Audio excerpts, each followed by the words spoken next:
Bonjour, merci à Maxime pour m'avoir invité une nouvelle fois à la librairie Art Enraciné pour cette nouvelle conférence. Alors, cette fois-ci, à la différence de l'année dernière où je parlais d'un petit peu d'actualité avec Alexandre Douguine, cette année, on va faire de l'histoire des idées politiques avec ce qu'on appelle les non-conformistes des années 30 et j'ai prolongé un petit peu aux années 1940. Alors, l'histoire des non-conformistes des années 30, il y a principalement deux grands auteurs qui se sont intéressés à ce grand courant de pensée hétéroclite, multiforme, composite, hétérogène, qui a structuré une grande partie de l'histoire intellectuelle française du XXe siècle.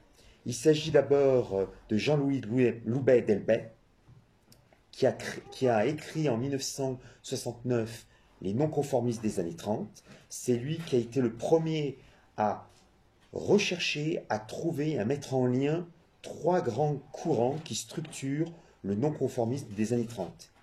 Bien plus tard, en 2002, Olivier Dard a écrit Le rendez-vous manqué des relèves des années 30, où il approfondit, développe et élargit la notion de non-conformisme, qu'il remplace sous le terme de relève manquée des années 30. Alors, de quoi s'agit-il? Les non-conformistes des années 30, c'est un terme global, une sorte d'étiquette qui regroupe plusieurs ensembles qui sont parfois rivaux et même hostiles. Pour faire simple, puisqu'on va voir tout à l'heure, je vais un petit peu développer, il y a des cas particuliers, comme d'habitude. Il y a d'abord ce qu'on appelle la jeune droite, autour de Jean de Fabrègue, de Thierry Molnier. Il y a au centre, si je puis dire, ce qu'on appelle l'ordre nouveau. Alors attention, je le dis à chaque fois, il ne faut pas confondre la revue L'Ordre Nouveau avec le mouvement nationaliste de la fin des années 1960, Ordre Nouveau. Il y a toujours le L apostrophe qui fait la différence. Et souvent, les détracteurs ont l'habitude de mélanger le mouvement Ordre Nouveau avec le groupe rédactionnel de la revue L'Ordre Nouveau. Alors, dans L'Ordre Nouveau, il y avait Alexandre Marc, Denis de Rougemont et quelques autres personnalités, j'y reviendrai tout à l'heure. Et puis enfin, à gauche, si cette classification est pertinente, il y a Emmanuel Mounier, le personnalisme et la revue Esprit. C'est autour de ces trois groupes que Jean-Louis Loubet d'Elbeil va commencer à étudier. Ces trois groupes, je l'ai dit il y a quelques minutes, sont souvent antagonistes. L'Ordre Nouveau fait la charnière entre Emmanuel Mounier et le personnalisme et la jeune droite. Alors, on va parler d'un point de vue assez structuraliste, non pas chronothématique, mais par composition des groupes. La jeune droite est issue de l'Action française. Ce sont, si j'osais la comparaison, ce sont des sortes de révisionnistes du maurassisme. Je dis des révisionnistes à l'époque où Charles Maurras vit toujours. Il s'agit de remettre en cause certains fondements de la pensée du vieux maître de Martigues. Alors, les membres de la jeune droite écrivent toujours dans les revues de l'Action française. Dans l'Action française, le quotidien, mais aussi dans la revue universelle. Il y a quand même une petite différence entre les deux grandes figures de cette jeune droite, c'est Thierry Molnier, Jean de Fabrègue. Jean de Fabrègue est plutôt tendance catholique, Thierry Molnier est de tendance nietzschéenne. Il y a quand même un point de vue un peu différent. Jean de Fabrègue va s'intéresser en particulier à la question des régions, des provinces, alors que Thierry Molnier aura une vision beaucoup plus européenne, si je puis dire, pour un maurassien. Puisque, contrairement à ce que l'on croit, la jeune droite garde des liens avec l'Action française. En 1978, Paul Ceran avait écrit un livre, Les dissidents de l'Action française. Dans cet ouvrage, il mettait Thierry Molnier comme un dissident. Pas du tout. Thierry Molnier n'est pas un dissident de l'Action française. Il a des désaccords avec Maurras, mais jamais, à la différence de personnes qui ont rompu avec Maurras, Molnier a rompu. C'était un cas assez intéressant. Molnier, Jean de Fabrègue, Jean-Pierre Maxence, décide de renouveler le corpus intellectuel de la droite française. Il s'intéresse à la question sociale, donc ils essayent de remettre en vigueur la pensée du cercle Proudhon, 1913-1914. Il s'intéresse aux questions internationales, je n'ose pas dire géopolitique, mais il y a parfois dans certains textes un point de vue géopolitique qui commence à sourdre.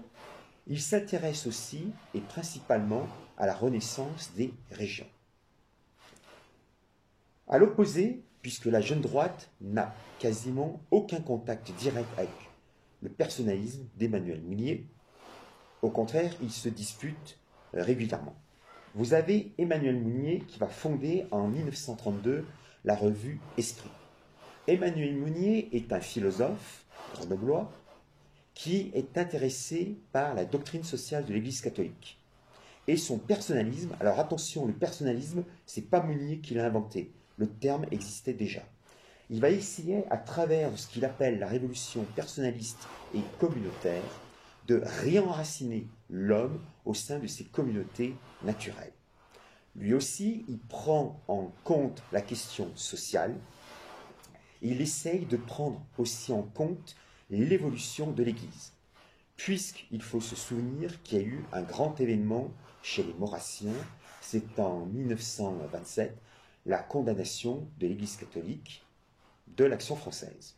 Et donc de nombreux catholiques ont quitté Maurras pour ne pas être excommuniés.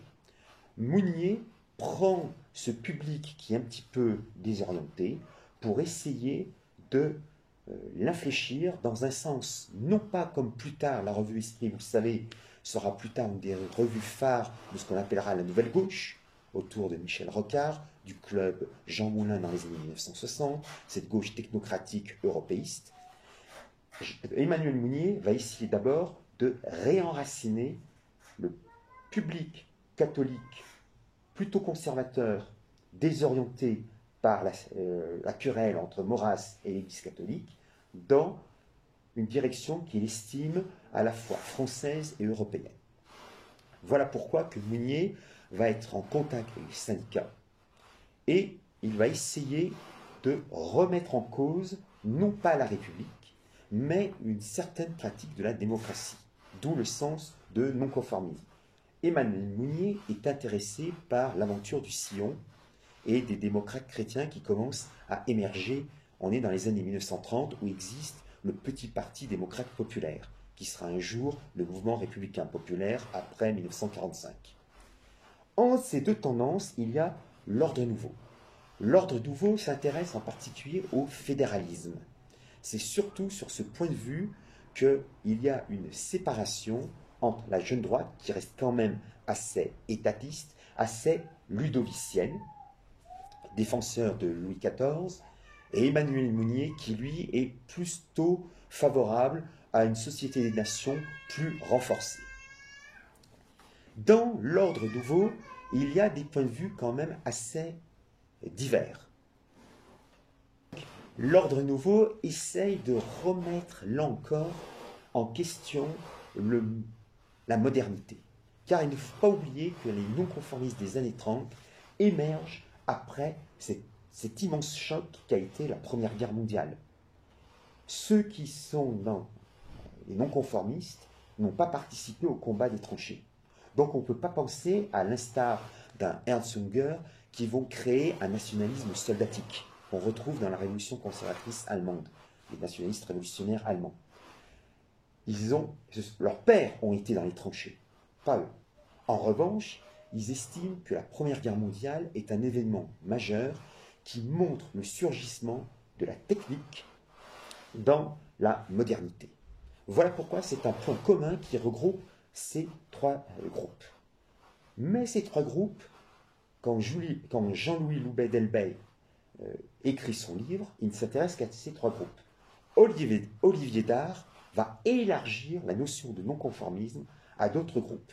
Et il va séparer les spiritualistes, c'est-à-dire les non-conformistes, l'ordre nouveau, la jeune droite et Emmanuel Mounier, à ce qu'il appelle les réalistes. Et les réalistes sont beaucoup plus anciens. Ils datent plutôt des années 1920. Les réalistes, c'est en particulier le groupe de presse de Jean Hucher, qui est très européen, qui est un héritier d'Aristide Briand. Donc Aristide Briand, homme politique français qui souhaite l'entente avec l'Allemagne et même les États-Unis d'Europe. Et puis d'un autre côté, toujours chez les réalistes, il y a l'idéal de république syndicale qui s'organise autour de Georges Valois. Georges Valois, qui est cette grande figure anciennement anarchiste, qui ensuite a, pendant plusieurs décennies, été le théoricien du syndicalisme au sein de l'Action française, qui a rompu avec Charles Maurras, qui lui fait partie vraiment des dissidents de l'Action française, qui va créer en 1925 le premier parti fasciste français, le Faisceau, qui va un an plus tard se faire virer du Faisceau par ses propres lieutenants qui vont créer le parti fasciste révolutionnaire.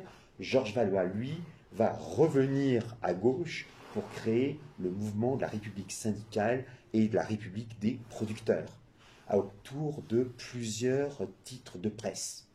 Et Georges Valois va attirer autour de lui des jeunes gens, souvent issus de l'école normale supérieure ou de ce qui est déjà Sciences Po, pour leur donner un esprit de synthèse, on pourrait dire par anachronisme technocratique. Donc, vous voyez, c'est un ensemble assez divers. J'ajoute, dans ce qu'on appelle les non-conformistes des années 30, ce qu'on appelle le personnalisme gascon. Le personnalisme gascon, pourquoi? Parce qu'ils sont en lien avec Emmanuel Mounier, mais ils ont quand même des points de vue souvent différents. Ce personnalisme gascon est animé par deux grandes figures intellectuelles qui vont se développer en particulier à partir des années 1960-1970. Ce sont deux grands amis. Il s'agit de Jacques Ellul, qui va écrire La Technique, sa trilogie sur la technique, qui sera professeur universitaire, professeur en droit et en histoire des institutions, et puis son grand ami Bernard Charbonneau. Bernard Charbonneau, auteur de L'État ou du système et le chaos. Tous deux ont un point de vue écologiste dès les années 30, ce qui est une grande révolution pour l'époque. Quand on regarde les textes des années 20 et des années 30, il y a très peu de personnes qui s'intéressent à la pensée écologiste ou écologique, c'est-à-dire la science des rapports entre les systèmes vivants dans un écosystème. Bernard Charbonneau et Jacques Ellul, eux, s'y intéressent. Et ils développent, dès les années 1930, un point de vue qui n'est pas révolutionnaire. Il y a eu une publication il y a une dizaine d'années, Pourquoi nous ne sommes pas révolutionnaires, où ils expliquaient que ce qui était important, c'était la défense du monde paysan, tout en prenant en compte le fait moderne. Plus tard, Jacques Ellul sera beaucoup plus critique avec ses ouvrages contre la technique. Donc vous voyez, ce qu'on appelle les non-conformistes des années 30, c'est un ensemble extrêmement divers, extrêmement varié. À cela, il faut rajouter d'autres ensembles qui, à première vue, ne font pas partie des non-conformistes des années 30, mais qui, d'une certaine manière, en dépendent.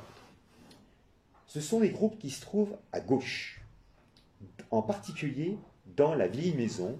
La vieille maison, c'est ce qu'on appelle la section française de l'Internationale ouvrière, c'est-à-dire l'ancêtre du Parti socialiste. Il y a un courant qu'on appelle la gauche, ou plutôt la révolution constructiviste.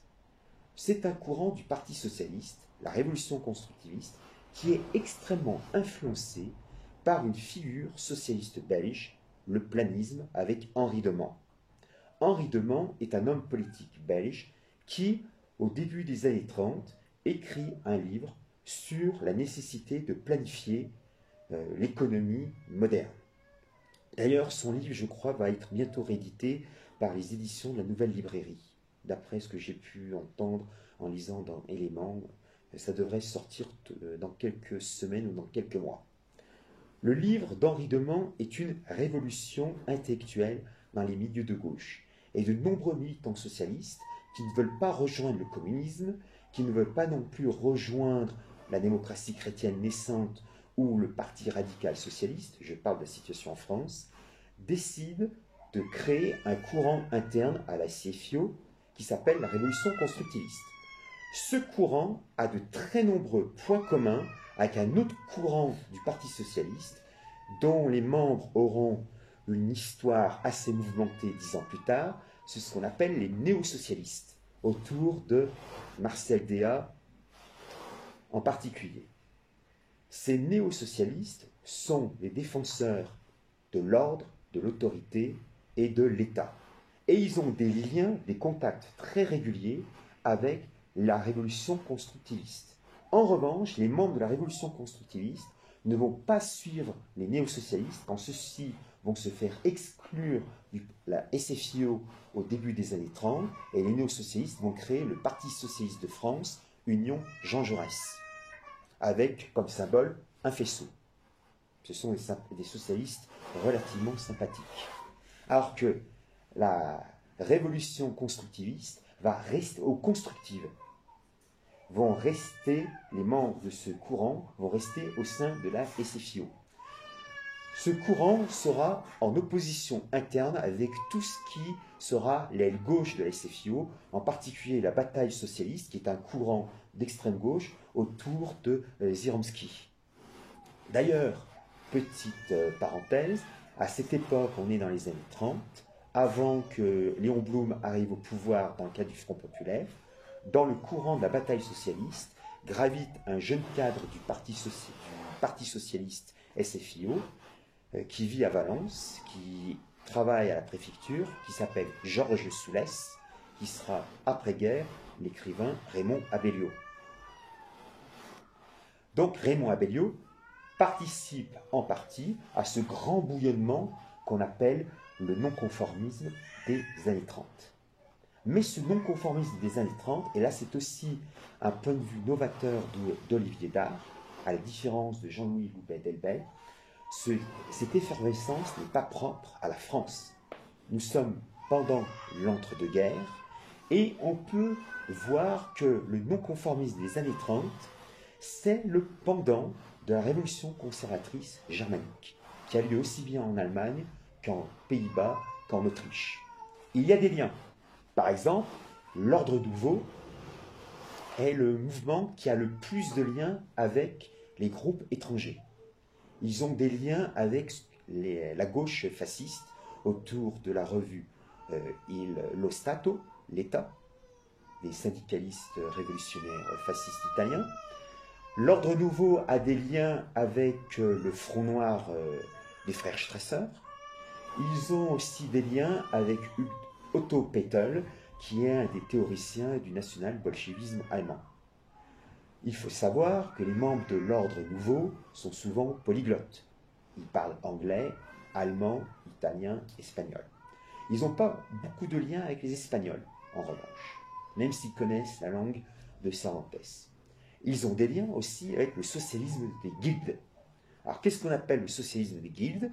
C'est en Grande-Bretagne un courant, je vais faire simple, qui est à mi-chemin entre le néocorporatisme et la doctrine sociale de l'Église en Grande-Bretagne, pays protestant, avec une influence de Chesterton et de la pensée distributiste.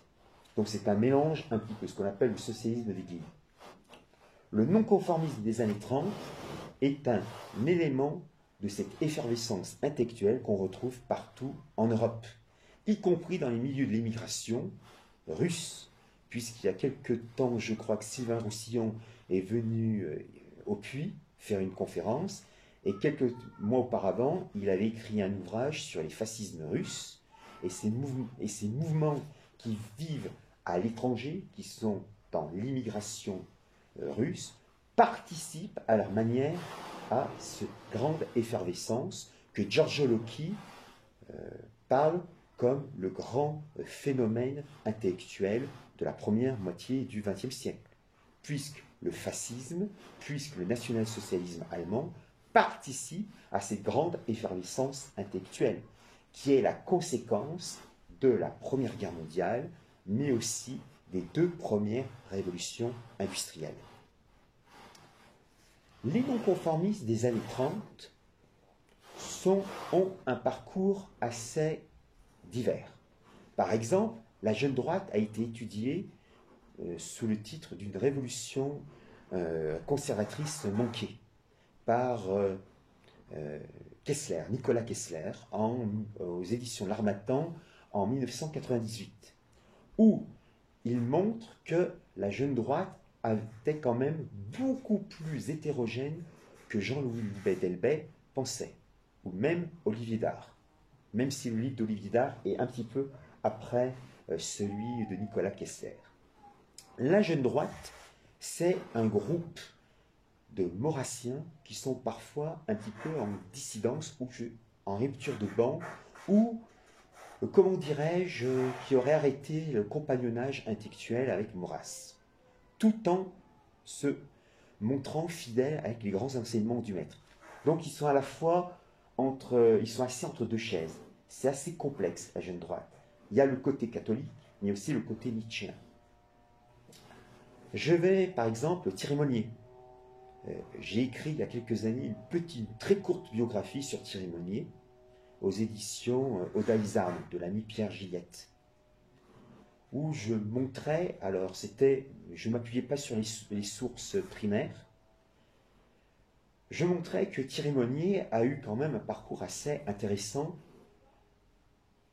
déjà à l'époque de la jeune droite, puisque Jean de Fabrègue ne va pas le suivre en 1937 quand Monnier va lancer l'Insurgé. L'Insurgé, c'est une revue résolument hostile au Front populaire qui se veut nationaliste et révolutionnaire et qui n'aura qu'une dizaine de numéros. Les mauvaises langues vont dire que l'Insurgé est l'organe théorique de la Cagoule, ce mouvement terroriste, le comité secret d'action révolutionnaire nationale, qui est un groupe assez multiple d'ailleurs, parce que le mythe de la Cagoule, il y aurait beaucoup de choses à dire dessus, mais je ne vais pas m'y appesantir. Monnier, ensuite, à partir de 1938-39, va retourner dans le giron de Maurras. Et quand il y a la Seconde Guerre mondiale, Monnier, un petit peu comme Raymond Abellio, ne va pas mettre tous ses œufs dans le même panier, si je prends cette expression familière. Monnier continue à écrire dans l'Action française, sous pseudonyme. Il écrit dans le Figaro, alors que Maurras déteste le Figaro, mais il permet à Monnier d'écrire dans le Figaro. Monnier a quelques liens par l'intermédiaire de Jean de Fabrègue, qui lui est le directeur de la revue Idée, c'est la revue officielle de la Révolution nationale, et en même temps, Monnier a des liens avec certains milieux de la résistance. Si bien qu'en 1945, Jean de Fabrègue aura quelques petits problèmes à la libération-épuration, alors que Monnier, lui, va passer sous la tempête sans aucun problème, puisqu'il sera un des tout premiers à signer la demande en grâce de Robert Brasiac. Et ensuite, Monnier va pouvoir écrire dans le Figaro. Monnier, plus tard, sera grand éditorialiste, vous le savez, mais à partir de 1968-69, à la demande de Dominique Vénère, il va présider l'Institut d'études occidentales, qui sera l'une des matrices du GRES. Puisque, alors là, il y a un vieux numéro de la Nouvelle Revue d'Histoire qui avait dit que les archives de l'Institut d'études occidentales se trouvaient dans les archives du GRES. J'avais posé la question à Alain de Benoît il y a environ une vingtaine d'années, et il était tout surpris par ce que je lui disais. Donc je pense que les archives de l'IEO ont dû disparaître, ou doivent se trouver dans une cave engloutie quelque part entre Mu et l'Atlantide. Monnier, en 1979, a un dialogue avec Jean Hellenstein, qui est un représentant communiste, et quelques années auparavant, avait coécrit un livre qui s'intitule L'honneur des Juifs. Donc, quelqu'un qui, dans les années 30, défendait, toujours avec des pincettes, Édouard de Remond, qui, 40 ans plus tard, bon, certes, les gens évoluent, mais là, il faisait souvent le grand écart. Voilà pourquoi, quand il est décédé dans la revue Éléments, il y avait eu un débat entre Pierre Vial et puis un autre rédacteur d'Éléments en 1989, ou Patrick Parmon, je crois, où Patrick Parmon était assez élogieux, et puis Pierre Vial avait dit « Je me souviendrai uniquement du Thierry Molnier révolutionnaire des années 30 ». Bon, on peut comprendre que le personnage est un petit peu parfois assez compliqué, disons.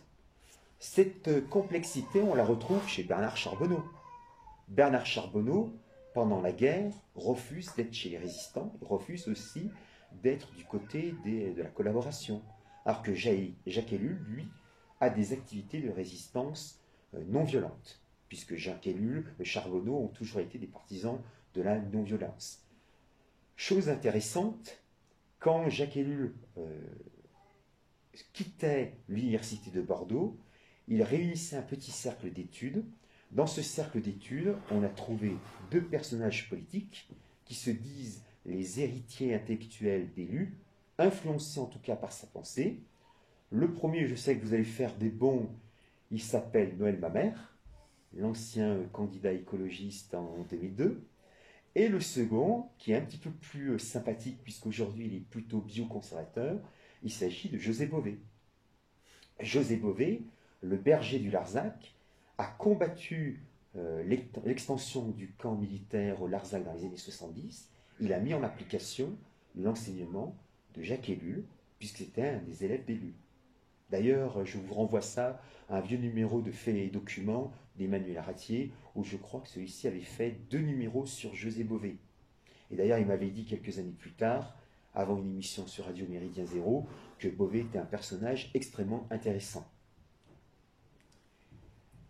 Le non-conformisme des années 30. Ça, c'est... Bon, je vais assez rapidement, puisque je pourrais vous en parler pendant 3-4 heures du sujet. Le temps est un petit peu limité, et je préférerais que vous me posiez des questions ensuite. Dans les années 40, parce que Jean-Louis Delbet arrête son étude 1938-1939. Que se passe-t-il ensuite en 1940? Eh bien, je vous en ai déjà un petit peu parlé. Emmanuel Mounier. Là aussi, Emmanuel Mounier, le cas Mounier. En 1932-1933, Mounier est plutôt un grand lecteur de Léon Bloy. Donc déjà, ça vous pose un nom. Ensuite, à la fin des années 30, il est plutôt proche des cercles catholiques populaires. Mais pendant la Seconde Guerre mondiale, que fait Mounier? Je vous rappelle que la Révolution nationale souhaite créer une nouvelle élite. Le régime du maréchal Pétain va créer, non loin de Grenoble, à Uriage, une école. L'école des cadres d'Uriage, sous la direction de lui qu'on appelle le vieux chef, le général Pierre Dunoyer de Ségonzac, dont le slogan, la devise est « Plus est en nous », devise qu'on retrouve ailleurs aujourd'hui. Eh bien, l'école d'Uriage va demander à Emmanuel Mounier d'intervenir à plusieurs reprises auprès des stagiaires, car ces stagiaires ont pour ambition de créer une nouvelle France qui ensuite pourra faire la revanche avec l'Allemagne. Ils ont le schéma de 1806-1807, quand les armées de Napoléon Ier ont occupé la Prusse, et c'est à cette époque où il y a eu la création de l'état-major prussien et des réformes militaires et de l'état du royaume de Prusse, qui a permis ensuite la revanche en 1813-1814. Les membres de la Révolution nationale ont le même état d'esprit. Donc, l'école d'Uriage a pour intention de créer une nouvelle élite. Mais qui peut être les professeurs de cette école des cadres? On se tourne vers les cadres de la non-conformiste. Voilà pourquoi qu'à Uriage, on retrouve aussi bien Emmanuel Mounier que des membres qui sont proches de Jean de Fabrègue. D'ailleurs, il y a un livre des années 1992-93 de Bernard Comte qui s'appelle Uriage, aux éditions, je crois, PUF ou PUL de Lyon, qui montre que Uriage voulait une 4e voie. On parle de la 3e voie, mais c'est très bouguinien la 4e voie. Uriage ne voulait pas la première voie, c'est-à-dire le libéralisme démocratique anglo-saxon, refuse la 2e voie qui est le collectivisme, avec le communisme et le socialisme, refuse la 3e voie des modèles fascistes, totalitaires et nationaux-socialistes. Donc il propose une quatrième voie. Il y a aussi, dans ces stagiaires, vous aurez quelqu'un comme le futur fondateur du Monde, qui a été élève à l'école d'Uriage. Et à l'école d'Uriage, il y a des promotions. Et ça dure jusqu'en 1942. Puisqu'ensuite, là encore, il ne faut pas faire la confusion, puisqu'après 1942, à partir de 1943, les locaux qui ont accueilli l'école d'Uriage vont accueillir l'école des cadres de la milice française. Donc souvent, vous avez des détracteurs qui ne connaissent rien au sujet, qui parlent de l'école d'Uriage, de Pierre Dunoyer de Ségonzac, le vieux chef, qui va ensuite rentrer dans la résistance militaire à partir de 1942. Ils confondent ça avec la milice française. Non, il ne faut pas confondre. L'école d'Uriage est un cas pratique de tentative de mettre en place les idées non conformistes des années 30. Et ça a réussi, puisqu'à partir des années 1950, de nombreux hauts fonctionnaires français, mais aussi européens, puisqu'il va y avoir la construction de le début de la construction européenne, sont sortis de l'école d'Uriage, mais aussi des cercles non conformistes des années 30. Tout à l'heure, je vous ai parlé du courant réaliste. Dans ce courant réaliste, vous avez tout ce qu'on appelle les technocrates avec le groupe X-Crise. Le groupe X-Crise, ce sont des polytechniciens qui vont créer ensuite, alors une partie de la droite va les attaquer dans les années 1940 sous le terme de la synarchie. Ce sont les fameux synarchistes. Or, Olivier Dard a écrit aussi un ouvrage sur la synarchie où il estime que cette synarchie n'a jamais existé. Alors je sais que le sujet est assez polémique encore aujourd'hui. Olivier Dard pense que la synarchie, c'est l'embryon de la technostructure, de la technocratie française, qui ensuite va proliférer dans le cadre européen. Alors, est-ce que c'est la synarchie ou pas? Je ne vais pas rentrer dans cet autre débat. Antoine Cohen a écrit un livre sur les origines cachées de l'Union européenne. Et là, je ne vais pas rentrer dans du complotisme ou du conspirationnisme. Il a montré que de très nombreux fonctionnaires de ce qui était à l'époque la CECA, Communauté européenne du charbon et l'acier, ont été formés par les non-conformistes des années 30 et par l'école d'Uriage entre 1940 et 1942. Et que certains continuent leur engagement européen, puisque je vous ai dit tout à l'heure que l'ordre nouveau pensait le fédéralisme au niveau français, au niveau européen. Donc certains vont estimer que c'est le prolongement de leurs idées de jeunesse. Même chose dans Révolution constructive. Vous avez un Robert Marjolin qui va être un des tout premiers hauts fonctionnaires de ce qui sera un jour la Commission européenne. Et ce Robert Marjolin militait à la SFIO dans les courants planistes proches d'Henri Demand. Donc vous voyez, il ne faut pas avoir une vision binaire, les gentils et les méchants. On n'est pas dans un film d'Hollywood, coproduction Marvel. Non, les situations sont beaucoup plus compliquées que cela. C'est beaucoup plus... Aussi, les personnalités sont beaucoup plus riches. Ces non-conformistes des années 30, qui vont dans les années 1940 éclater. Ils vont garder quand même des liens dans les années 1940. Certains sont assez tôt, vont rejoindre De Gaulle. D'autres vont rejoindre Vichy.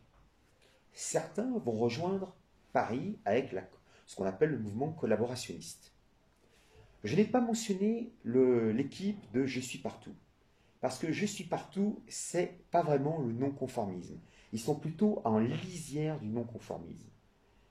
Il n'y a pas parmi les grands rédacteurs de ce journal des personnes qui ont été influencées par le non-conformisme. Alors on va me dire, si, Thierry Molnier a écrit dans Je suis partout, puisque je vous renvoie dans les décombres le célèbre pamphlet de Lucien Rebattet, où Lucien Rebattet attaque très violemment Thierry Molnier.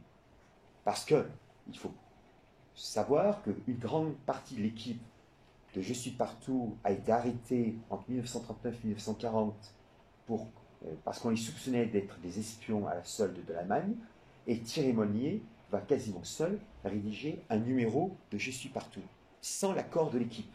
Et ceux qui sont en prison vont mal voir cette action, cette initiative, d'où une brouille, une rupture. Je rappelle quand même que Thierry Monnier va aussi demander la grâce pour Lucien Rebattet.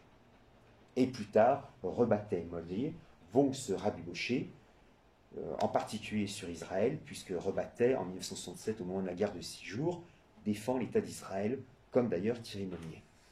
Bon. Vous voyez, le parcours est parfois assez particulier pour les personnages. Donc, Je suis partout ne fait pas vraiment partie du non-conformisme. Ils sont plutôt en lisière. Il y a des personnalités qui sont non-conformistes, même si elles n'ont pas, d'un point de vue universitaire, l'étiquette.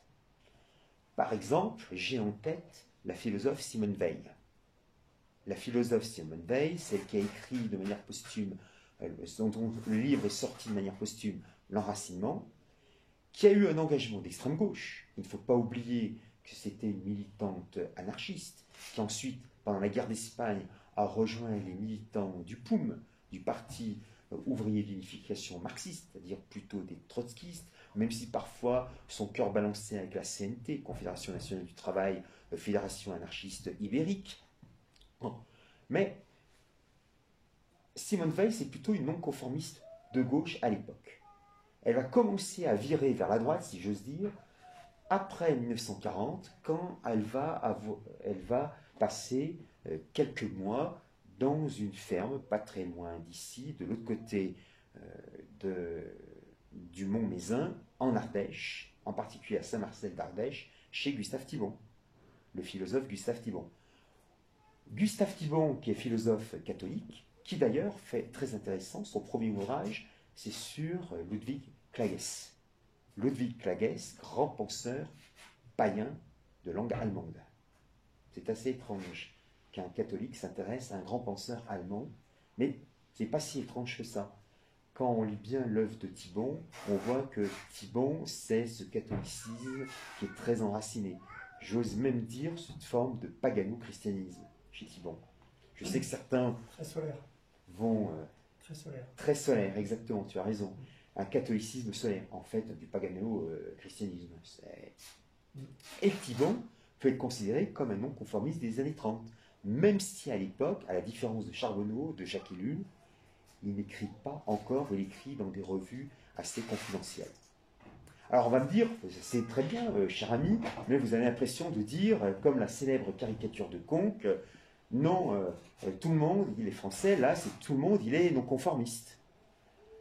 D'un point de vue des idées politiques ou intellectuelles, je pourrais dire qu'il y a une génération qui est non-conformiste. Ça, c'est sûr, c'est indéniable. Cette génération non-conformiste a un prolongement intellectuel très important. Dans les années 40, même malgré leurs engagements différents, il y a des liens d'amitié. Si bien que quand quelqu'un qui est dans la résistance a quelques petits problèmes avec la police du maréchal ou avec les occupants, quelqu'un qui est plutôt à Vichy ou à Paris peut jouer de ces relations pour éviter que cette personne arrêtée ait de gros problèmes. D'ailleurs, certains renverront l'appareil à partir de 1944-1945. Donc c'est un ensemble. Mounier, lui, va totalement changer, puisqu'il va essayer de faire une influence sur l'école du Riage, il va rater. À partir de 1942, il rentre plutôt dans la résistance, et vous savez qu'ensuite, après 1945, Emmanuel Mounier est plutôt proto-communiste. Ensuite, sa revue, je vous l'ai dit tout à l'heure, va devenir une des revues phares de la deuxième gauche française, c'est-à-dire autour des clubs technocratiques. Les clubs technocratiques de gauche, le plus important, c'est le club Jean Moulin, qui s'inspire de manière inconsciente, sous-entendue ou sous-jacente, des clubs de pensée réalistes, non conformistes, des années 20 et des années 30. Avec cette vision très technocratique. Vous avez aussi, dans le non-conformisme des années 30, une variante libérale. Alors ça peut se surprendre, parce qu'en général, les non-conformistes, on croit qu'ils sont très anti-libéraux. Ils le sont, bien entendu, puisqu'ils associent la modernité, la technique, au fait, au capital et au libéralisme. Mais il y a quand même des penseurs libéraux qui ont eu une influence non conformiste. Alors, ils sont rares, on les compte sur les doigts d'une seule main, même si celle-ci est amputée. Il s'agit de Maurice Allais. Maurice Allais, prix Nobel d'économie en 1988, qui se disait libéral socialiste et qui défendait une société des marchés, puisqu'il avait une vision assez complexe de la vie. Maurice Allais, qui était aussi un très brillant physicien, mathématicien, physicien et économiste.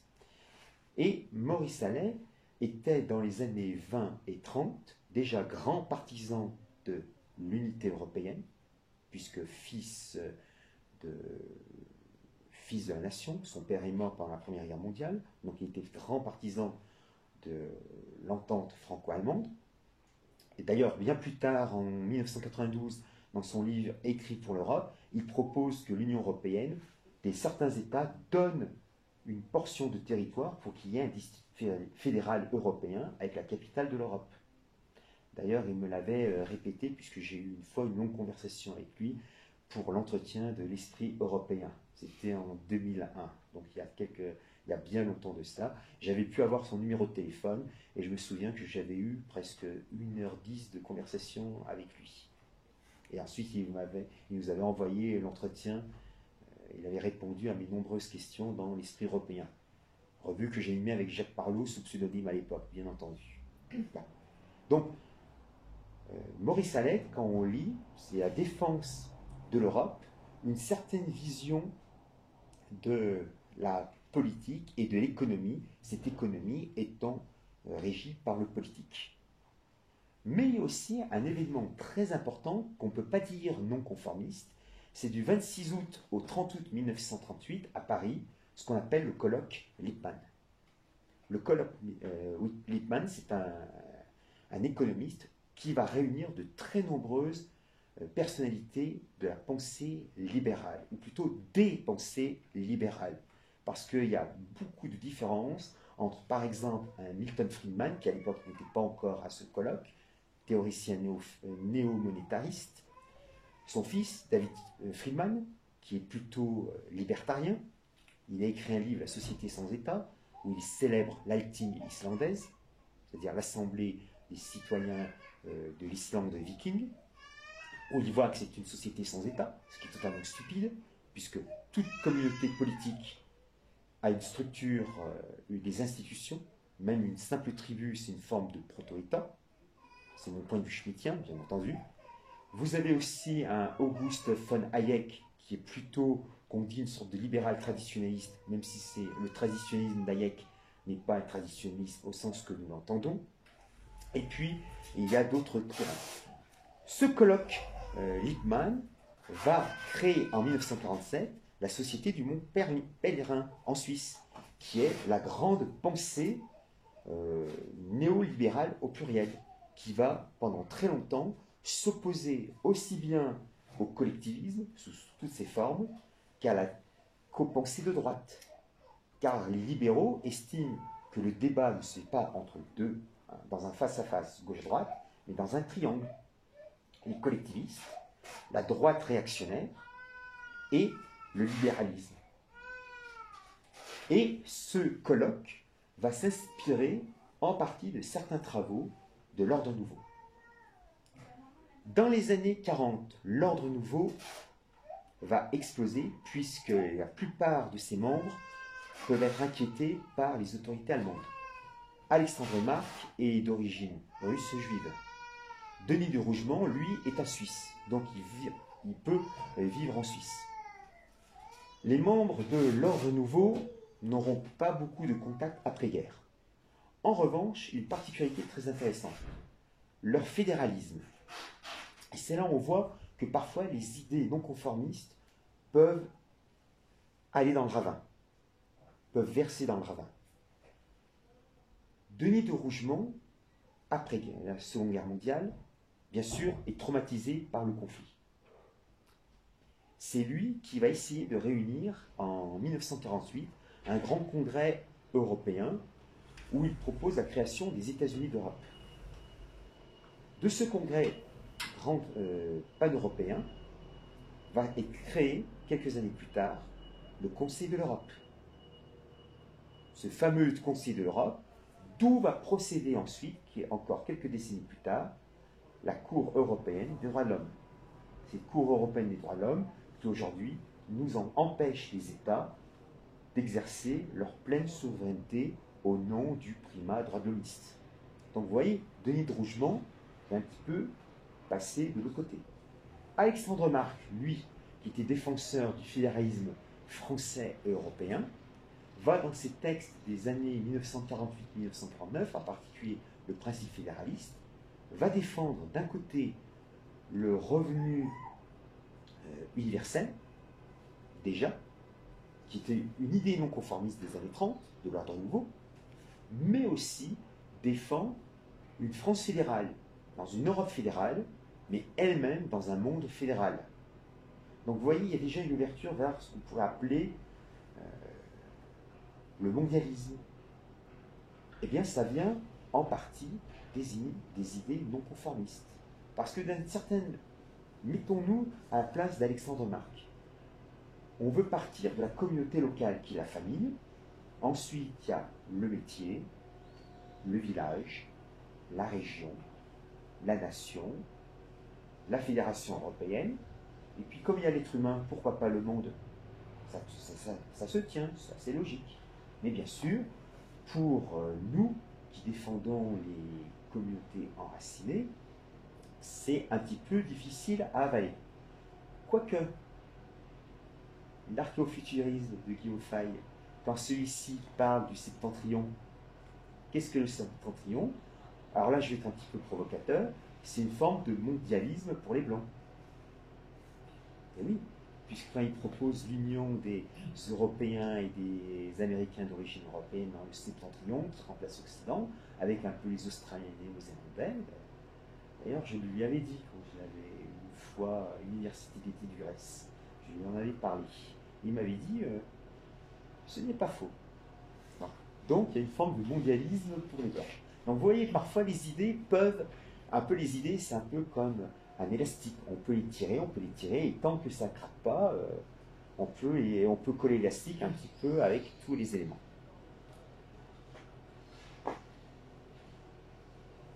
Le non-conformisme, que peut-on dire comme conclusion? Ensuite, je répondrai à vos questions. Je sais que j'ai été très rapide. J'ai voulu balayer de manière extrêmement rapide ce qu'on appelle le non-conformisme des années 30 et des années 1940.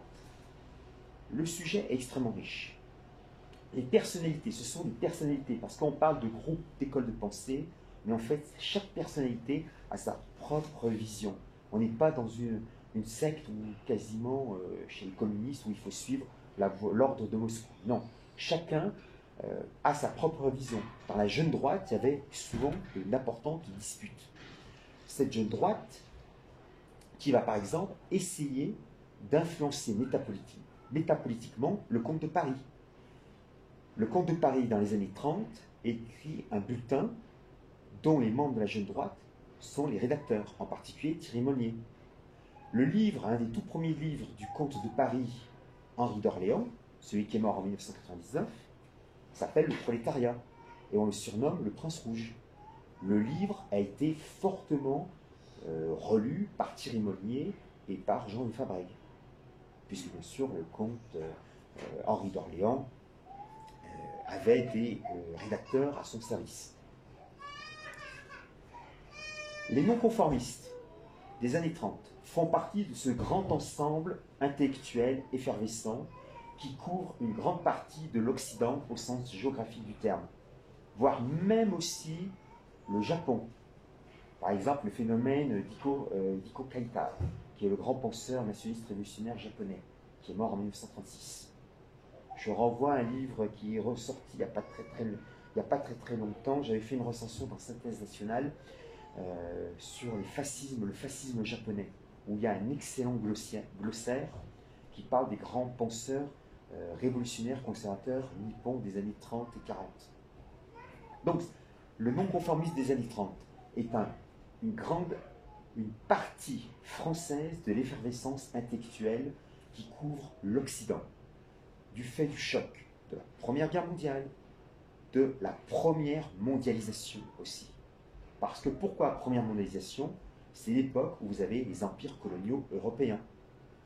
La Grande-Bretagne, la France, l'Italie, l'Espagne, mais aussi la Belgique, avec le Congo, le Rwanda et le Burundi.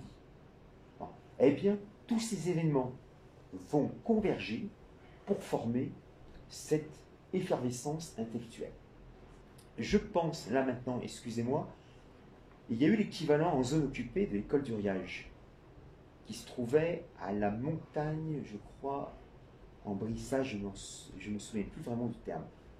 Parmi ces cadres de cette autre école des cadres en zone occupée, il y a le futur historien du dimanche, Philippe Ariès.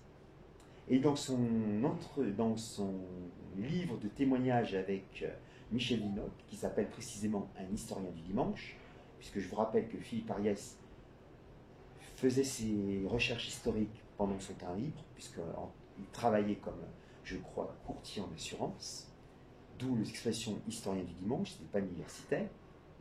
Il explique que cette école des cadres en zone occupée avait des thèmes beaucoup plus proches de ce qui sera dans les années, à la fin des années 1960 et début des années 70, ce qu'on va appeler la nouvelle droite. Cette nouvelle droite qui a bien sûr une origine non conformiste par l'intermédiaire de Thierry Monnier. Je rappelle que Thierry Monnier était au comité de patronage de Nouvelle École, qu'il a participé à l'Institut des études occidentales de Dominique Vénère, quand l'Institut des études occidentales de Dominique Vénère s'est arrêté, une grande partie a rejoint le GRES, le groupe de recherche d'études de l'Association européenne, d'où les fameux colloques. Les premiers colloques, c'était les colloques de l'IEO. Ensuite, ça a été reproduit par le GRES à partir des années 1970. Donc, comme il y avait la jeune droite, il y a eu la nouvelle droite.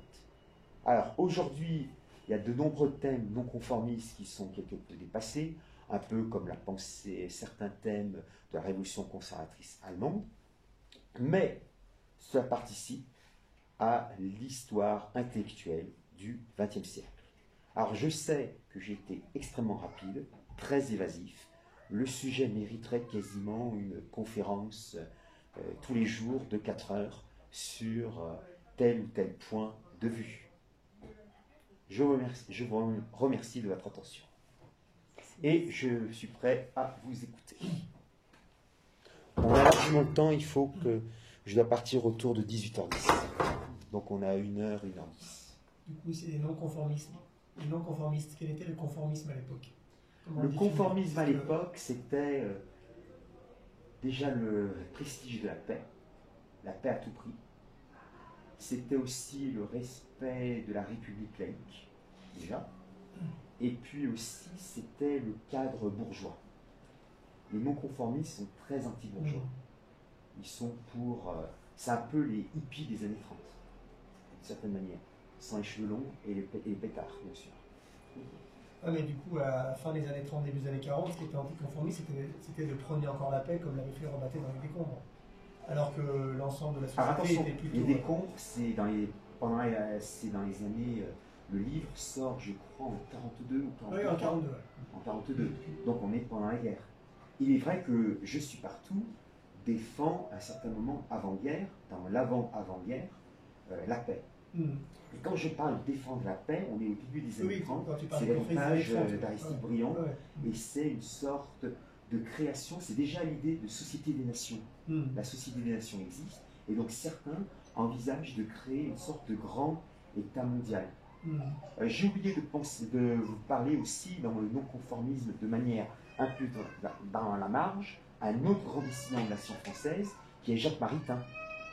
Quand on lit les deux principaux livres de Jacques Maritain de cette époque, Primauté du spirituel et Humanisme intégral, on voit qu'il y a quand même une vision non conformiste.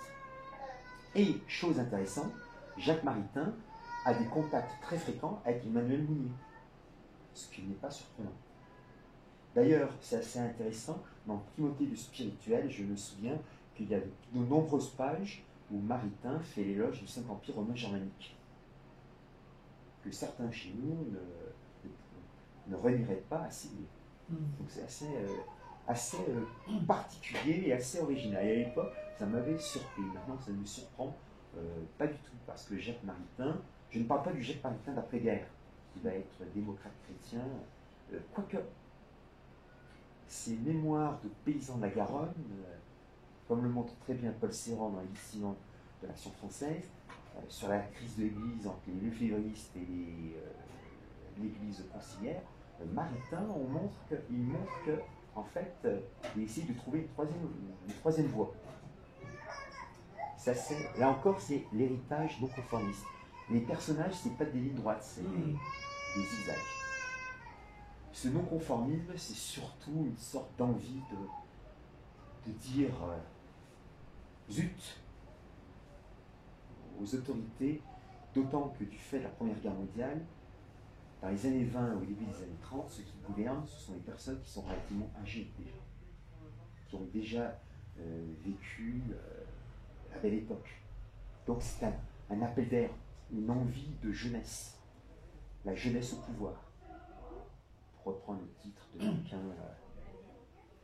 Ouais, mais on a un peu ce mouvement à chaque grand conflit après la guerre 70, dans les milieux germaniques. Il y a toute une jeunesse qui est en révolte, qui veut se réenraciner, qui refuse la technique, qui refuse la révolution industrielle. Enfin, qui refuse. Qui parle du mouvement Völkisch et Bundisch, qui refuse un peu cette ça, c'est plutôt en 1890. C'est pas... Oui, mais c'est 20 ans après la guerre. Oui. Comme on a dans les années 30, un 20 phénomène ans de génération. 20 ans après regarde, c'est ça. Regarde, par comparaison, phénomène de génération, la nouvelle droite, les fondateurs de la nouvelle droite, c'est quasiment 10 ans après la guerre d'Algérie. Oui, c'est ça, c'est la décolonisation. Où ils ont été dans la FEN, la Fédération des étudiants nationalistes, et à Europe Action. Un petit peu après, Europe Action et surtout dans la FEN. Donc c'est toujours une histoire de génération. Et puis aussi une digestion de l'occidentalisation du monde à la fin des années 45, oui, où nos amis Schwinghoff et Coca-Cola, et puis il a fallu attendre 20 ou 30 ans pour se repositionner Europe contre Occident. Oui. Qu'est-ce que l'Europe, qu'est-ce que l'Occident? Quoique dans l'ordre nouveau, tu as le premier livre, alors là maintenant ça se voit que j'ai parlé, je suis un petit peu fatigué, ils écrivent le cancer américain début 1932, le cancer américain, qui a été réédité par l'Âge d'Homme il y a une quinzaine d'années. Alors c'était qui? Mince, ah, j'ai un trou de mémoire. Pourtant j'ai sur le bout de la langue. Le cancer américain, deux grandes figures de l'ordre nouveau. Un qui va décéder de septicémie quelques temps plus tard, Arnaud Dandieu et Robert Aron. Donc, Arnaud Dandieu qui meurt de septicémie et Robert Aron qui va coécrire le cancer américain, Adresse à la nation française et puis d'autres ouvrages. Et Robert Aron qui va finir académicien lui aussi, comme Thierry Monnier. Et qui lui gardera toujours son esprit non conformiste. Robert Aron qui va écrire une excellente histoire de Vichy dès la fin de la Seconde Guerre mondiale et qui va ensuite écrire une excellente histoire de la libération, très peu connue.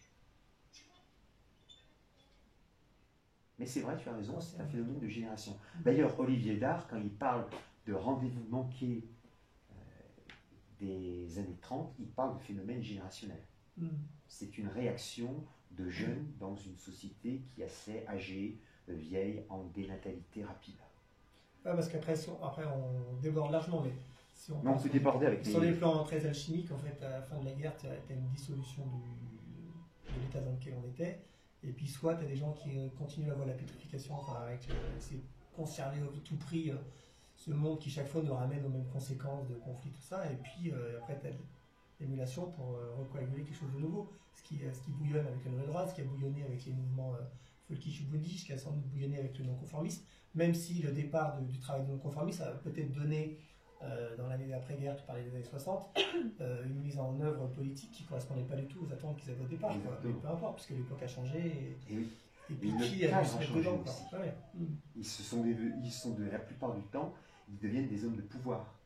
Oui, et puis Avant, ils il y a étaient des hommes il y a d'idées. sans doute des positionnements qui ont été ébranlés par les conséquences de la Seconde Et Guerre oui, mondiale, aussi. puisque il fallait les avoir bien accrochés pour pouvoir Exactement. s'exprimer à la fin de 45, quoi. Même pour Thierry Monnier, que je connais bien mieux, Thierry Monnier, dans les années 30, il est l'amant, puisqu'à l'époque c'était un jeune célibataire, il est l'amant de celle qui va écrire Histoire d'eau, Dominique Cory. Ouais.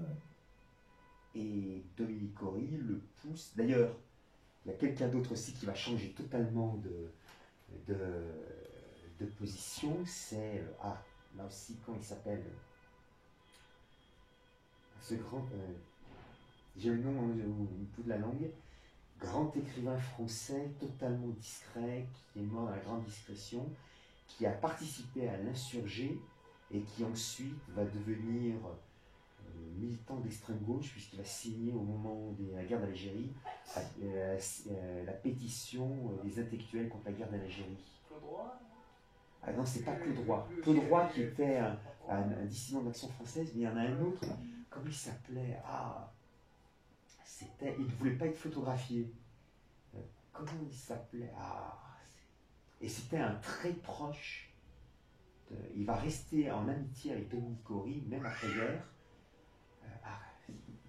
Comment il s'appelle? Tout à l'heure, j'aurai le nom et ça sera trop tard. Une littérature, des livres souvent illisibles, très. Il a une secte quasiment de fans. Il est mort il y a quelques années de cela. Son nom.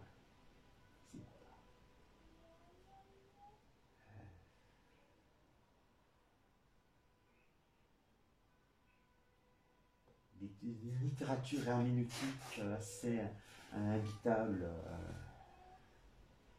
Comment il s'appelle? Ah là là. Pourtant, j'ai son bouquin, ses écrits. C'est quoi, t'as des titres de livres en tête? Il a écrit à Je suis partout aussi. Ouais.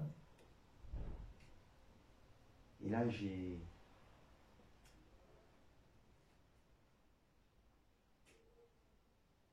Maurice Blanchot. Maurice Blanchot, voilà. Donc, grand écrivain français, mais littérature, c'est de l'onanisme littéraire à 10 000%. Eh bien, Maurice Blanchot, qui. D'ailleurs, petite parenthèse, en 1995, De Benoît publie chez l'éditeur Fata Morgana son livre L'Empire intérieur. Maurice Blanchot est édité par Fata Morgana. Dès que Blanchot apprend que son éditeur édite De Benoît dans un seul livre, il dit à l'éditeur: Monsieur, vous éditez une ordure fasciste, je quitte votre maison d'édition. Donc voilà le titre. Maurice Blanchot, dans les années 30, dans l'insurgé, est le plus radical de tous. Il rêve de révolution, il dit: je veux une nouvelle révolution, je veux une guillotine pour couper les têtes des plutocrates, des bourgeois et des personnes de certaines religions. Donc vous voyez, là. Qui exactement? Qui? Je ne sais pas qui. Peut-être des Amish. Eh bien, Maurice Blanchot était un grand ami de Dominique Cory, y compris après la guerre. Donc je disais, Thierry Monnier est l'amant de Dominique Cory. Celle-ci le pousse à écrire un roman. Ce roman, il ne va jamais sortir. Monnier, quand éclate la guerre, Monnier va rencontrer Marcel Tassancourt, qui va devenir son épouse. Marcel Tassancourt, qui est une actrice, qui joue dans des pièces de théâtre, et qui va d'abord inciter Monnier à se déradicaliser, et qui ensuite va l'inviter à écrire des pièces de théâtre, à être metteur en scène, dramaturge.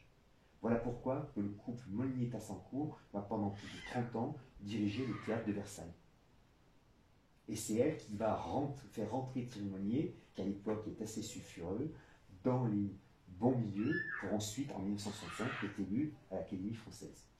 En sachant que quand même Thierry Monnier aura un fils, puisque Thierry Monnier c'est le pseudonyme de Jacques Talagrand, mais il n'aura jamais d'enfant avec Marcel Tassancourt, il aura un fils avec Notre-Dame, qui est lui, qui s'appelle Thierry Talaran. Et j'étais en contact avec lui quand je travaillais sur son père, puisqu'il avait pas mal de documents iconographiques, bien entendu. Donc vous voyez, là encore, non-conformiste dans les années 30, et puis ensuite investi, académicien, 40 ans plus tard.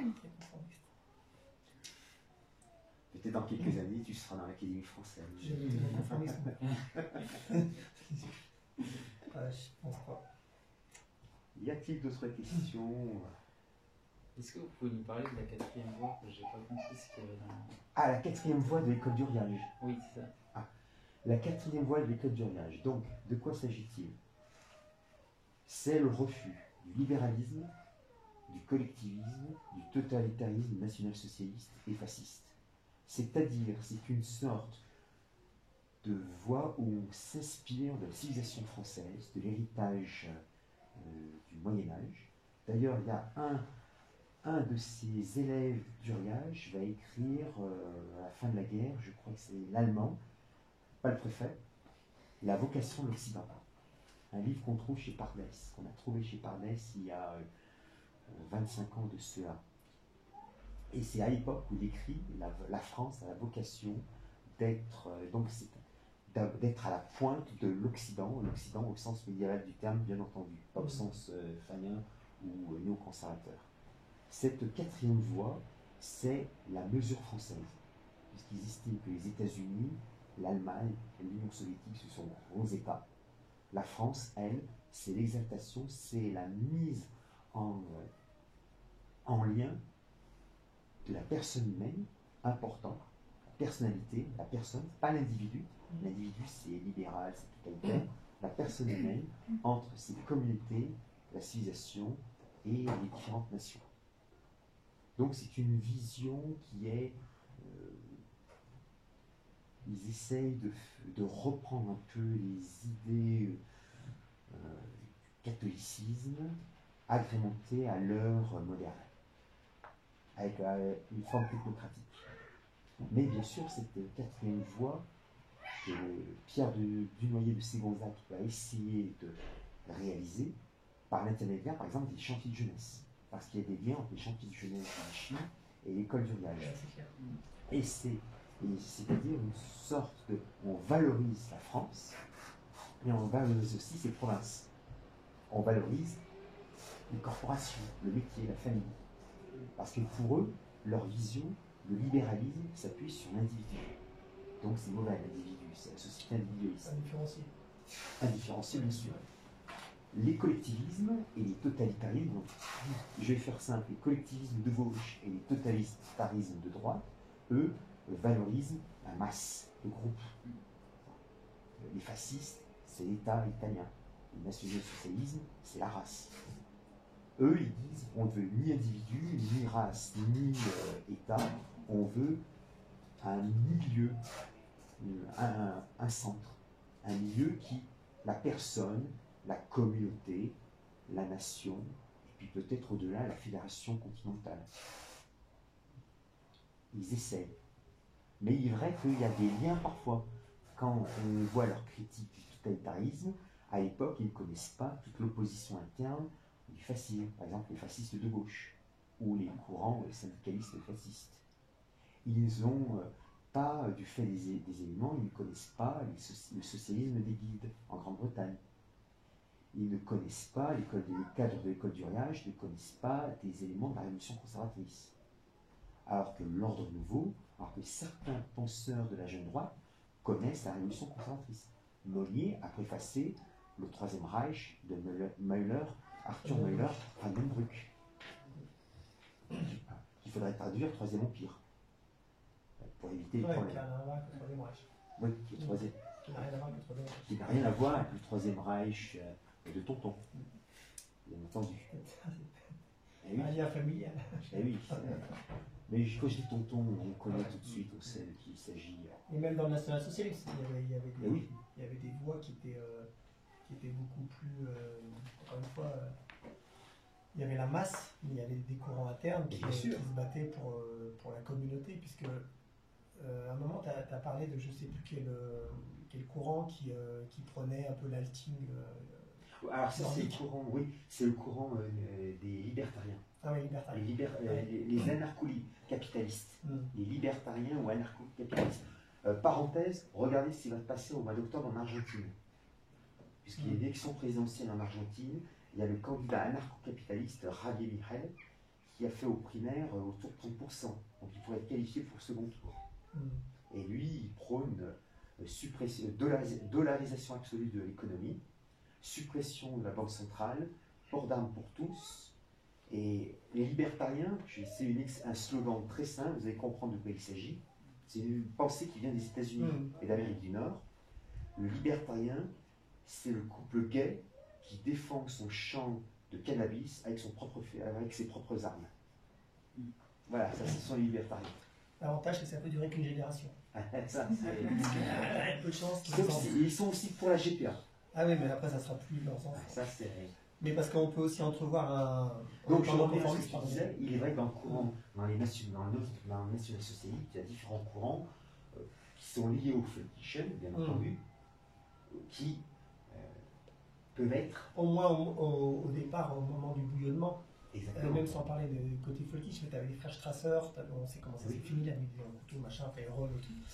Mais, et ensuite, après, même dans l'ordre noir, il y avait différents courants. Et oui. Regarde Heidegger. Heidegger, qui est considéré comme un archifasciste. Quand on lit bien attentivement la pensée heideggerienne, qui est une pensée profondément révolutionnaire conservatrice, voilà pourquoi le prochain livre de Giorgio Locchi, qui devrait sortir sur Heidegger, puisque vous savez que Giorgio Locchi, on a réédité Définition, et on a réédité son livre Nietzsche, Wagner et le surhumanisme, totalement retravaillé. Et c'est son fils Pierluigi Locchi qui m'a dit qu'il avait retrouvé quasiment le volume entier de son père sur Heidegger. Puisque le jour où Giorgio Locchi est décédé en 92, il a dit à son épouse, ça y est, j'ai terminé mon Heidegger, je vais pouvoir commencer à faire autre chose. Et quelques heures plus tard, il est décédé. C'est pour ça que quand tu as dit Jean Locchi va éditer, j'ai rien dit, je pensais que tu parlais de Pierluigi. Mais oui, il avait déjà c'est ça. Parce que son costume. Quoi. Le problème, c'est qu'il y a les premières machines à écrire électronique, donc c'est difficile à trouver. Et il y a une dernière partie qui est totalement sous forme de notes. Ah ouais, mais c'est compliqué à éditer. En plus, c'est écrit en italien, et je crois que c'est Adriano Sciampa qui est en train de tout relire le Heidegger, qui est le grand intellectuel organique de Casafonte. Donc Heidegger, qui est un éminent penseur révolutionnaire conservateur, essaye de faire ce lien avec le monde moderne et la communauté, parce qu'il s'inspire énormément, et sa pensée, l'élément clé de la pensée heideggerienne, c'est la communauté. Oui, il y a un travail qui peut être super intéressant, qui a peut-être déjà dû être fait, en mettant en opposition ou en parallèle communauté et société. Et bien sûr, c'est Teunis. C'est Ferdinand Teunis. C'est ça, ah oui, c'est ça. C'est son livre de 1890. Ah oui, c'est ça. Ferdinand Teunis. Ah, t'as raison. C'est lui qui met l'opposition entre Gesellschaft et Gemeinschaft. Société et communauté. Et effectivement, une communauté n'a pas forcément besoin d'État. Une société, elle a besoin d'État et de loi. La communauté aura besoin de coutumes. Elle n'a pas besoin. Mais c'est parce que la communauté n'est plus qu'on fait société avec des règles beaucoup plus rigides. Quoi. Puisque la communauté d'elle-même, ses règles sont non dites. Et c'est la coutume. Quand on les écrit, la tradition, je dirais. La tradition, oui. Mais le droit coutumier, la tradition. Le droit, oui, la tradition. C'est préférable. Ouais. Mais tu as raison. Il est vrai que les non-conformistes, alors ça c'était un impensé de la réflexion, s'intéressent à la communauté. Parce qu'en France, il y a eu une grande césure qui est la Révolution française. Le déchirement du cadre communautaire d'Ancien Régime, même si en 1789 il était assez brinque-ballant, et l'émergence de l'individu. Et les non-conformistes, que ce soit Mounier avec le personnalisme, que ce soit l'ordre nouveau qui utilise aussi le personnalisme, ou la jeune droite, essaye de réenchasser la personne humaine dans des cercles naturels d'appartenance. Mais ces cercles naturels d'appartenance, ou même volontaires, sont détruits ou dénaturés par la modernité ou la technique. l'administration, travaux, du de charbonneau et d'élus. Après, est-ce qu'on a la possibilité de récommunautariser des gens qui ne sont plus des individus? Est-ce que la communauté, une fois morte, est-ce qu'on peut recréer des racines artificielles? C'est compliqué. Là, Après, il y a l'éradication. là, vaste question en général. Pour faire repousser une communauté, il faut de l'humus. L'humus, l'humain. Ouais, l'humus, c'est la dégradation de la matière organique. On voit à peu près comment on Oui. peut faire. Le grand feu d'abord. Forêt charnier. Non, là, non, mais c'est compliqué parce qu'on ne peut pas décréter. On le voit, nous, dans les campagnes, quand les gens reviennent en disant ouais, je veux me réenraciner, ouais, mais sauf que en fait, ça ne fonctionne pas forcément. Alors, ceux qui se réenracinent, est-ce qu'ils ont déjà des attaches là où ils s'installent? Est-ce qu'ils ont eu des parents, des grands-parents?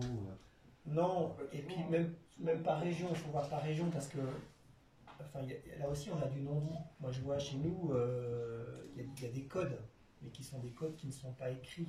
Pourtant on ne vient pas de là, mais j'ai cette famille de Haute-Loire, donc on a des codes. Un oui, quand quelqu'un dit oui, tu l'entends non, parce que voilà. Et quelqu'un qui vient d'une autre région, on n'a pas les mêmes codes, et du coup, au début, il se loupe à chaque fois, quoi. C'est compliqué, et quelqu'un du même groupe, même un peu groupe, quoi. Même groupe ethnique, alors quand ça vient de l'extérieur, c'est encore pire. Et après, on peut... Enfin, on va loin, mais...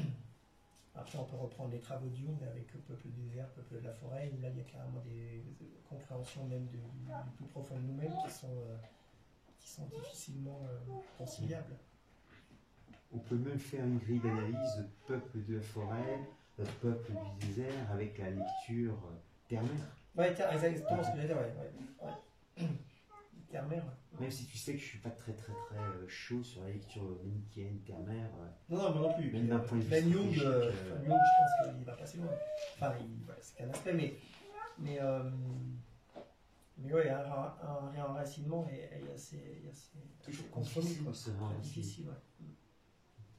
Peut-être que quand on a des racines dans le village ou dans l'endroit, on a encore... Oui, ou sur plusieurs générations. À partir du moment où on a une vision cyclique des choses, qu'importe le temps que tu passes, Ouais. Il y a eu plusieurs générations pour tout détruire, ils continuent, je sais pas qui, mais l'enracinement doit se voir dans la même projection, quoi, et se fait sur plusieurs générations. Et puis on peut se raciner dans une terre qui est encore enracinée, puisque tu as aussi aujourd'hui... Oui, essayer de t'enraciner à Sarcelles. Oui, ou à Sarcelles, ou même il y a des régions qui aujourd'hui, malheureusement, l'île du Monde, par rurales exemple. sont... L'île du Monde autour de Paris. Moi, je dis plus l'île de France, je dis l'île l'île du du Monde. Monde.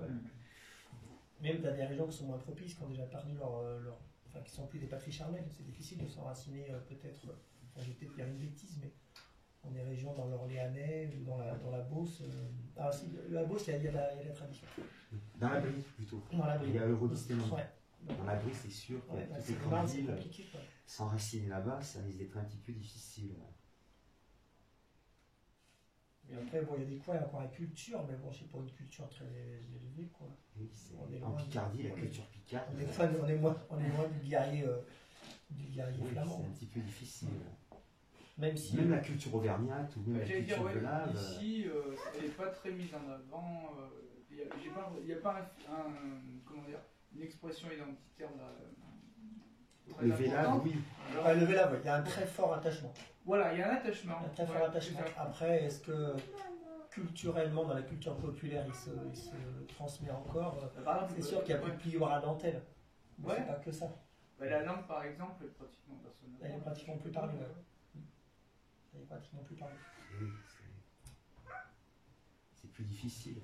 Mais on voit que c'est encore un pays où les gens ont assez peu bougé, parce que quand tu prends les noms de famille, la moitié des gens de la Haute-Loire, tu leur demandes leur nom de famille, tu dis mais toi t'es de Haute-Loire, quoi. Oui, c'est sûr. Deux familles, les Cubis-Olasso, Oui, le Laurent. les Laurent, j'ai plus les noms, mais... Ouais, et puis même tu te demandes le nom de famille d'un gars, tu dis toi t'habites vers Failly, quoi. Failly ou les protestants, les Dollards, les bars, tu les places à peu près, quoi. C'est très tchétchène. Pourquoi Tchétchène? Parce que les Tchétchènes doivent apprendre au moins les 7 générations de leurs aïeux. Ah ouais. Et en plus, dès qu'un Tchétchène parle avec un autre Tchétchène, ils se donnent leur nom. Et dit, toi, tu viens de tel point, de tel point. Eh oui, mais parce que. Enfin, ils le disent quand ils sont là ou ils sont pas là? Non, ils sont dans Coca. Lève les yeux, toi, non? Mais. Ou dans l'État. Importante communauté tchétchène à l'État. Ah, la bêta? Oui. Oui, oh. Oui, oui. C'est... Moi, tu l'as. Mais même sur le secteur, sur la Loire, Oui. bon, t'as du polac, je parle pas des boules, mais par contre, au niveau des noms, les Matvon, enfin, t'as plein de noms. Après, les Durieux, tu sais que c'est un peu plus haut. On arrive à repérer même des gens de la plaine et Oui, parce que malgré l'industrialisation, il y a... ils sont restés, quoi. C'est resté. Mm. C'est... Bon, tu regardes ça à Paris, ça risque d'être difficile. Paris, c'est pas Parisie, quoi. Ouais. Les vrais Parisiens, c'est un petit peu dur maintenant.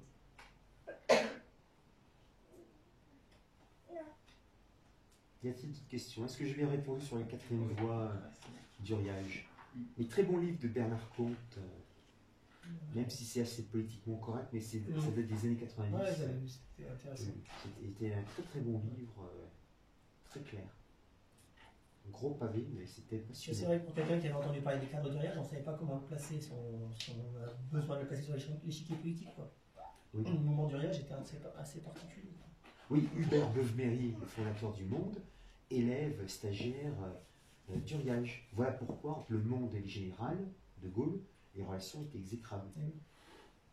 Puisque de Gaulle disait du Monde, un journal, tout est mensonge, même la date. Et sur le soir, il est fait du Donc si jamais... Bon, c'est dommage que les deux imbéciles du Monde, de Libération ne travaillent pas pour le Monde. Tu sais, Plotu et...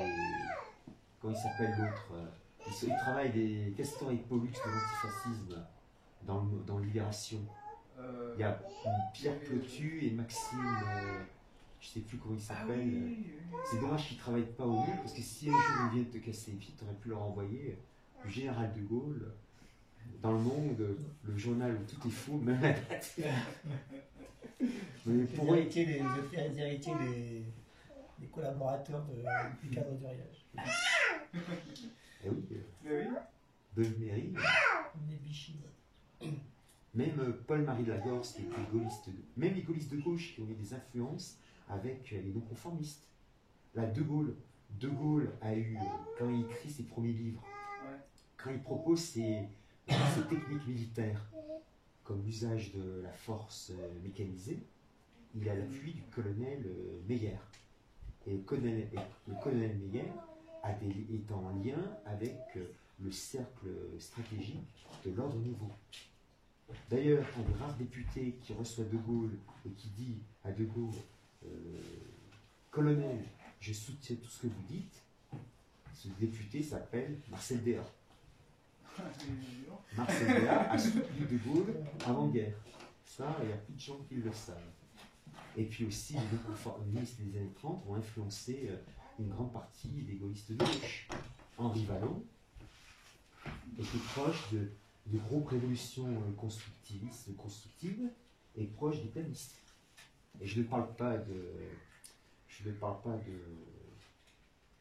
Ah, décidément, aujourd'hui, le second grand gaulliste de gauche, Capitan, merci, professeur de droit constitutionnel qui était en liaison épistolaire avec Carl Schmitt dans les années 30. D'où des liens révolutionnaires conservateurs dans la Ve République. L'article 16, c'est Schmitt.